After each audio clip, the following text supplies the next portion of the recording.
Hi everyone, welcome back to some actual Paper Pioneer Live. I'm here with Jay and we got Izzet Phoenix versus Mono Black today. Jay, what do you think about that? And first of all, how are you doing? It's been a while. I'm doing pretty good, and I'm very excited for our matchup today. I think Mono Black mid range is a cool deck. It's basically Rakdos mid range if you took the red cards out. It's the name of the game. And then we have that against Stock Phoenix, which is another deck close to my heart. Yeah, absolutely. Izzet Phoenix, the big staple of our FNM. But this gentleman's actually not from our usual FNM. We have Kyle with us here from Canada, who is visiting in Cardiff, a Canadian regional competitor himself, bringing the heat for us for a couple of weeks on one of the best decks in Pioneer. And yeah, just showing the continual standard that we have to play with. We got Canadian qualifiers, we got European qualifiers. We do all right here in Cardiff for our games. Opening up though, he's mulliganing. I think this is down to 5 actually, initially, or pretend. It's either 5 or it's been a very, very quick mulligan to 6. Yeah, with Phoenix, you do need to mulligan quite hard sometimes because you've got a lot of kind of dead cards in your hand. For example, if you open a hand with 4 Treasure Cruise, you can't really keep that hand. And so you do have to mulligan to be able to, get some pieces And Picklock about Prankster. what about that sleight of hand art? That is one I love to see. Do you know what? I actually like the new sleight of hand art the most, although I do appreciate that they've went for the old sleight of hand without the white border. I do think the white border is a crime. I love reaching for the pen to write the thoughts, his choices. It is basically take the picklock prankster because on turn 2 we are essentially seeing a ledger shredder whatever you do, and that Free the Fray is incredible turbo engine that you don't want to see getting started. Yeah, I completely agree with you. You obviously take the Picklock. It's such a fantastic card, Picklock Prankster. Really underrated when it came out, but it's just been absolutely incredible. So much better than Pieces of Puzzle. And I Yeah. think Ledger Shredder is just going to get hit with a Fatal Push or another removal spell, probably. Oh, but no, we see a Waste Knot. Okay, so this is Mono Black Waste Knot, slightly different from Mono Black Midrange. Yeah, aiming to target getting value out of discarding, which is not really what you want to do against Phoenix, because you're usually giving them some engine if you fill up their graveyard. So I agree with you. However, one of the premium discard spells in this format that Nuno will likely be playing is Go Blank, which is very, very efficient and effective against Izzet Phoenix. and here's another big discard outlet in Liliana the Veil, ticking up. Yep, ticking up. That is a bit odd ticking up, I'm not going to lie. I mean, you've got 2 Shredders there. If Kyle can play 2 spells next turn, they get a huge amount of triggers. Yeah, and your Lily's gone. The value was letting go of a Lightning Axe, drawing a card, but I guess Nuno has some kind of plan. Maybe it was good from Nuno, because it looks like Kyle just has a land and a Treasure Cruise in hand. So actually nothing they can do this turn that's impactful. So Lily ticks down to 2, and potentially Nuno can make Kyle discard another card next turn. And he actually has another Lily in hand as well. So this actually would set up down tick Lily sack and then another down tick Lily sack, which would clear the board. But they are holding up mana, suggesting there's something going to make this a little bit more awkward. But yeah, go for another discard. So they discard a land. Remind me of Waste Knot. That's Yeah, so Waste Knot adds 2 black, yes. So Nuno currently has 5 available to him. Oh, sorry. They drew a card. What card is that? Oh, sorry, that is Spikefield Hazard. So not a land, but a non-creature, non-land card. So Nuno drew a card. yeah, fair. Yeah, I A think this is on double Waste Kyle. Knot. Kyle needs to draw some pictures on his flip card. Make it easier on us. Absolutely. We see a Thoughtseize, and that's a Treasure Cruise being discarded. There's 2 Connive triggers to go off here, though. So Nuno, despite pumping the Shredders, is going to get some incredible value, you'd like to think. Yeah, he gets to draw 2 cards, I believe, from the Thoughtseize because of Waste Knot. Yeah, 2 draws, and now adds 4 black mana. Plays a Shoulder's Edict to that. Fair. Oh, do you know what? That never even crossed my mind that Waste Not triggers off Ledger Shredder. I feel so stupid, but wow, that is why you don't want to get rid of the Ledger Shredders. It makes your Waste Nots just absolutely incredible. Yeah, you take the value, right? And Yeah. I mean, okay, so a lit. Whoa, okay, so a lot of actions incredibly quickly there, but we just saw land for turn, the Picklock Prankster coming down on the creature side, and a Hall of the Storm Giants and an empty hand. So yeah, I think Kyle has realized that in this matchup, Kyle might have experience playing this because some people do play Waste Not. And Kyle has realized that he needs to get everything onto the battlefield. Whatever he keeps in his hand, his opponent's going to make him discard anyway with Lily or another discard spell. And every time he discards, his opponent gets value. So if he forever just plays Hellbent with an empty hand, his opponent can't get any value. yeah, and we get a Murderous Rider there. Cool art Murderous Rider, taking down Ledger Shredder. There's no value in ticking up, but there's also nothing to gain from ticking up. So If you tick up Liliana Survives and you threaten to remove the Picklock next turn, let's say attack Liliana. But yeah, I think just letting the Picklock take out Liliana, potentially just playing another Liliana if there is one in hand this turn. Yep. Oh, there's a Graveyard Trespasser. We see Graveyard Trespasser. Now this is a card very good against Phoenix and very good in this Waste Not deck with the Ward discard a card. Yeah. This is quite a strong scenario for the mono black player, and you really want a Treasure Cruise on the Phoenix side in this situation, or cantrip galore. Because do you even want a Treasure Cruise though? Because any extra cards you have are probably going to get hit by some discard and give Nuno loads of value. You're just really, really far behind right now, aren't you? And any major set of discarding from Waste Not is going to create either big board value or big mana value. Go for the throat, gets rid of the Shredder. Coming in for 3 with the Graveyard Trespasser. Draining for 1 in the process. Graveyard Trespasser is so good. It's quite underrated, I think, the life gain aspect that you get from it. But, gaining a couple of life here and there can make a huge difference in these kind of matchups. Just such an absolute niggly card for these kind of matchups. But we have to consider, we're into a Treasure Cruise. I guess he has one card in hand. I'm not the biggest fan of this Treasure Cruise. I mean, I hope Kyle hits a blue land, so he can play something else this turn. But if he can't, it's likely that Nuno will have some sort of discard spell and be able to get a huge amount of value out of this. I think we see a Fiery War Axe and a Phoenix there. A Fiery War Axe? Not Fiery War Axe. I'm thinking a Hearthstone. You mean a Lightning Axe? I mean a Lightning Axe. I have to put the Fiery War Axe graphic up on screen from Hearthstone there. This may be one of the best draws they could have had, because now they get to so in response to the discard, I believe that they get to Lightning Axe, Graveyard Trespasser, discard Phoenix, and then discard their final card. Yeah, absolutely. They can discard it all to the ward. They do kind of get hit by the Waste Nots by doing this. Oh, and we see a Spell Pierce. Yeah, so he's saying, I think what he's essentially saying is, with that on the stack, I'm doing all this. You still get your Waste Nots, but why would you spell? No, actually, no. What he's letting it resolve, but what he's saying is I'm paying the ward. I'm paying the ward for the Graveyard Trespasser with the Phoenix, and I'm paying the cost for the Lightning Axe of the Phoenix, and I'm paying the ward of the Spell Pierce. Yeah. Getting rid of 2 cards. And here we see 2 zombies come out for that Phoenix. That's a great draw, though. Pretty good draw.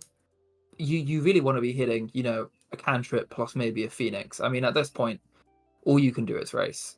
Consider, I think they need to hit good off here. There we go, Phoenix. And they hit a treasure cruise. What a draw! That was a perfect sequence of events. They're now gonna. I mean, 3 cards in hand against a discard deck isn't the most ideal situation, but 2 Phoenixes is coming back. 3 spells have been cast this turn. That's 7 damage in the air. Nuno will be brought down to 4 life and facing 2 flyers. And that's the one thing about Mono Black. Mono Black doesn't have flyers to deal. Like, yes, they're gonna have power kills, fatal pushes, go for the throat, but wow, that just shows where Phoenix comes good, right? Being able to turn the corner with the engine on board and just swing a game from very little position. Yeah, I completely agree with you. I mean, Phoenix has been behind this entire game, and now they might just win. You know, they could hit something like a Temporal Trespass or something and a bunch of cantrips next turn, and be able to win even if Nuno has something. Okay, Graveyard Trespasser does take out a Phoenix, which is the only way you get this now, with careful sequencing and protection of that graveyard having any threats in it. Thoughtseize is going to be very little value for 2 life there. Yeah, I think you need to go to 5 now. No. I think they're arguing over whether Nuno declared the life off the Graveyard Trespasser, which I think he did, and then Nuno down to 5. Yeah, I think what he's saying is the 7. What you didn't gain 1. Yeah, I think Nuno did gain 1 off the Arclight Phoenix and then lost 2. Which would bring him down to 6. Yeah. I'm sure YouTube chat's going to tell us if we're wrong, though, so it's all good. They will. So here we see attack from Nuno. Those zombies can't do any blocking. I mean, Nuno is basically in race mode. He has to try and win before eventually Kyle gets him in the air. This is one of those situations where you think Nuno desperately wants a Shieldred. Oh, yes, absolutely. Oh, and it's just a hard cast Phoenix and that's game. Sure, yeah, surely it's game. Nuno's going to no, never mind. Not even thinking about it. Packing the cards up. Okay, sideboards. Nuno is going to bring in Leyline of the Void. I'm telling you already. And if he doesn't already have Go Blank in the main, he is definitely going to either put more Go Blanks in the main or bring in Go Blanks that were never there. Interesting that this list is always been a cool list. I think obviously we've just seen Rakdos Vampires become the list of choice after the Pro Tour, but definitely an unrefined strategy. This discard meta deck. I think it's really cool. I believe Jim Davis brought it to one of the RCQs, one of the American RCQs, and he did quite well with it. I think it's interesting. There's a lot you can do with it, and it could potentially get better. You know, if they print powerful new discard effects. I think it's just too easy to play around. We saw Kyle, not keeping cards in his hands and just playing the Picklock Prankster as a creature, doing things like that. So, but I do think it's cool, and I think it's incomparable to the other mid-range decks as a format. I think it's more like a pseudo control deck. Yeah, because Pioneer is sorting itself out now with as a format, and also sorting itself out to decks you bring to a tournament setting and decks you can win FNM with, isn't it? And I'm sure that's probably the niche that you find Mono Black discard is in certain metas, in certain towns, at certain times. It's a fantastic deck that always wins FNM. But when you take it to a 50, 60, 80, 100 person tournament, over a 6-7 round set, and it gets found out, and you need to be on a more refined strategy or more targeted strategy to be able to get success, I think. And that's why we love about the format here in Cardiff every Friday in Firestone Games is everybody's got space to play whatever their pet deck is and have fun with it. So yeah, we move into game 2, and it's just a nice cantrip opening. Yep, we love to see it. Sleight of hand back on board. Yeah, I think Kyle will have brought in more threats, potentially taking out the Ledger Shredders. I can't imagine ever taking Ledger Shredders out, but in this matchup, it does seem quite bad to have Ledger Shredders. And I think bringing in threats like Young Pyromancer, we actually see a Young Pyromancer in their hand, and Crackling Drakes are a really good idea. Yeah, you've got space to play more creature-based tempo stuff, and is starting off with a Lily, and usually you're like really happy to say, "Yep, I'm going to discard some things." I think Kyle is trying to, sculpt his hand before he discards, but also I believe he has a Spell Pierce that he is desperately hoping to get, but unfortunately, it doesn't look like he does. So they will both be discarding a card. And I believe Kyle has a Phoenix to discard, but is choosing not to. Maybe doesn't think that they can cast 3 spells in a turn next turn. Yeah, I think that's what he's looking for, right? And he's scared of like putting himself open to the danger of that. Young Pyromancer completely makes sense. Dropping a sleight of hand, and Young Pyromancer is also fantastic against Liliana of the Veil. So really, really good card to bring in. And in fact, I'm surprised about Liliana of the Veil being kept in this mono black deck. I do not think Liliana is that great against Phoenix. Yeah, you almost wanted to leave the waste not plan be almost attacking threats, like bringing in all your go blanks, cling to dusts and stuff, just to clear that graveyard out. But yeah, he's absolutely he's ticked down and he's made him sack his token. But I think we're gonna see Young Pyro go to the bin. Yeah. Yeah, it looks like Nuno's missing a land drop here. Would have really liked to be able to play the. Never mind, Nuno isn't missing a land. Is he? Yeah, Nuno did miss a land drop, and I think he would have really liked to play a Gifted Aetherborn that a lifelinker down. And here we see another sideboard card from Kyle, a Fable of the Mirror Breaker, really good against these sort of grindy decks, mid-rangey decks. Taking away the Goblin Shaman token straight away, so we didn't get much face time for yet another Goblin Shaman token, except for the actual Goblin Shaman token, which is stupidly pricey. But I think this is exactly what you want to see from Kyle's side as far as your post board threats. Your 2-drop on 2, your 3-drop pretty much on 3, and Nuno is having to just reactively manage that, and before you know it, he's going to be out of resources without Waste Not helping him create his curve. The Phoenix deck is just going to basically put down the accelerator and get some huge threats on board. So yeah, we got. Yeah, I completely agree with you here. Last game, the 2 Waste Nots early helped create the card advantage that Nuno needed, and now it just looks like Nuno's fizzled out a little bit, stuck on lands, and wow, Kyle's running away with a treasure cruise here, probably looking to get a threat down this turn. It's such a perfect treasure cruise as well. There was absolutely nothing having to be discarded there that was of any value or use. It's all the cantrips, and we have a 4 mana here to craft a hand. I'd love to see a Free the Fae. Oh, a hard casted Free the Fae and pass. Hard cast, Picklock, and Prankster. Probably to pressure Liliana, maybe bait Liliana into minusing. To try and get Liliana off the battlefield. Maybe a Torch of the Tower or something in their hand. But if Picklock Prankster stays, it's a pretty hard to deal with threat. So yeah, it looks like Liliana is just gonna take care of that. I'm not sure about playing so many colorless lands from mono black, given that they play so many double black spells, Lily, Sorin, Gifted Aetherborn. Oh, yeah, and he's an incredible play. So Izzet Charm to counter Sorin.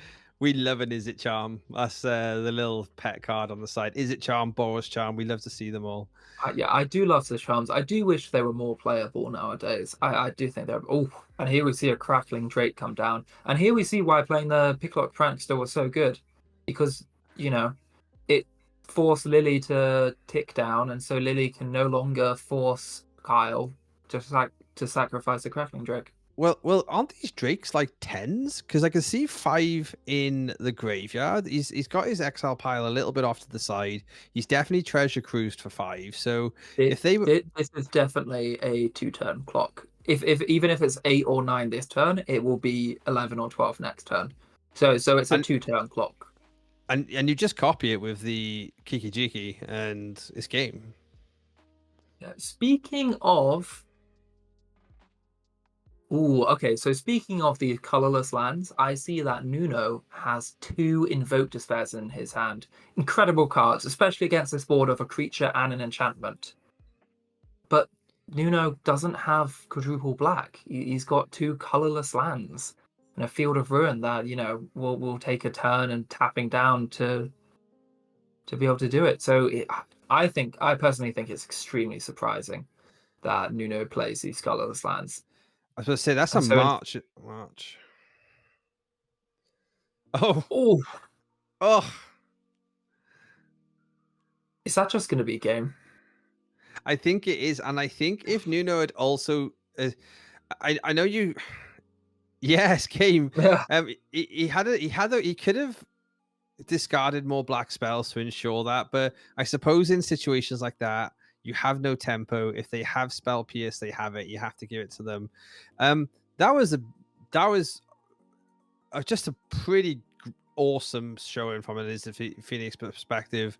Not yeah, not showings of that deck looked games. incredible. That was just a great navigation of the deck. Well played, Kyle. Nuno, you did great there. Just wasn't your day. But I think we're going to see Nuno turning up in a couple of weeks with the fully stocked Rakdos Vampires list. We know he loves his Sorins, as we saw there in the mono black list. I'm sure he's got more at home. Just need to get some Vein Rippers on the field, and we'll see some more games from him, I'm sure. Any last thoughts, Jay? I thought both players played well. I thought Kyle played his deck excellently. I thought that second game, Kyle did everything right and made some really key decisions. Yeah, thinking the same. Izzet Phoenix once again holding strong at the top of the meta, but also shows that if you're a fantastic player as well, it could be a deck that you can take to win in your local FNMs or taking you onto the Pro Tour and beyond. Thanks very much, Jay. We'll see you all on the next one. If you haven't already, like and subscribe to the channel. We'll be back with more Pioneer, Standard, even potentially modern content, who knows, in the next couple of weeks. Thanks for watching.